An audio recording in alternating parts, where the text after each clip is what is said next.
Hello everyone, hero movie দেখার জন্য click করে থাকলে অবশ্যই সঠিক জায়গায় ক্লিক করেছেন। হিরো মুভিটি দেখতে হলে এই চ্যানেলে লাইক এবং সাবস্ক্রাইব করে পাশে বেল আইকনটি বাজিয়ে দিতে হবে এবং কমেন্টে হিরো মুভিটি লিখে টাইপ করে দিতে হবে। সো বন্ধুরা, আপনি লাইক এবং সাবস্ক্রাইব করেছেন, তো তাহলে আজকে চলুন এই মুভি নিয়ে কিছু গুরুত্বপূর্ণ আলোচনা আপনাদের মাঝে করি এবং আপনাদের মাঝে তুলে ধরার চেষ্টা করব। বন্ধুরা, হিরো মুভিটি 2006 সালে ভারতীয় বাংলা ভাষার রোমান্টিক চলচ্চিত্র ডিলার্স, এই মুভি নিয়ে কিছু গুরুত্বপূর্ণ আলোচনা আপনাদের মাঝে করতে চলেছি, যা আপনাদেরকে প্রত্যেককে অনেক অনেক ভালো লাগবে। সো বন্ধুরা, ভিডিওটি পুনরায় দেখতে থাকুন এবং আমার সাথে থাকুন।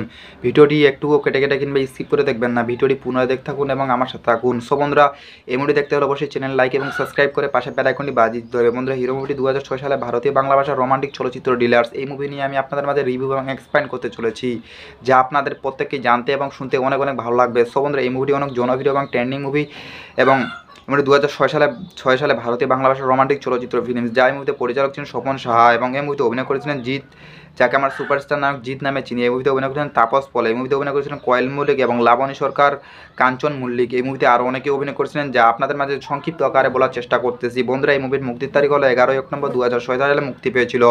এই মুভির সময় চলমান ছিল 1 ঘন্টা 10 মিনিট, দেশ ছিল ভারত এবং ভাষা ছিল বাংলা। সব বিষয়ে আপনারা সব বুঝতে পেরেছেন যে এই মুভি নিয়ে কিছু গুরুত্বপূর্ণ আলোচনা আপনাদের মাঝে করতেছি এবং আপনাদের মাঝে তুলে ধরার চেষ্টা করতেছি।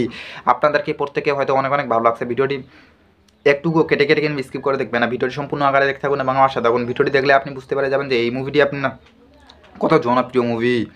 শুভচন্দ্র রায় জিৎ একজন কলেজ পড়ুয়া ছিলেন। তিনি হেড কনসার্টের ভারতীয় অসংখ্য রায় আব্দুর রাজ্জাক এবং পুত্র ছিল, যিনি অক্রত সম্মানীয় ব্যক্তি ছিলেন এবং বিভাগে তার একটি চমৎকার পুলিশ রেকর্ড ছিল। তিনি তার ছেলের উচ্চ পথেই একজন পুলিশ অফিসার হতে চান, যদিও তিনি নিজে একজন কনসার্ট ছেলের জন্য তার অনেকেই লক্ষ্যটয়ন ছিলেন। ব্যানার্জিতে এই মুভিতে অনেক কাহিনীটি অনেক ছিল, যা আপনাদের মাঝে সংক্ষিপ্ত আকারে বলে এবং বলার চেষ্টা করে শেষ করে দিয়ে যাচ্ছি। বন্ধুরা, ভিডিওটি অনেক অনেক ভালো লাগছে। ভিডিওটি ভালো লাগলে অবশ্যই চ্যানেল লাইক এবং সাবস্ক্রাইব করবেন।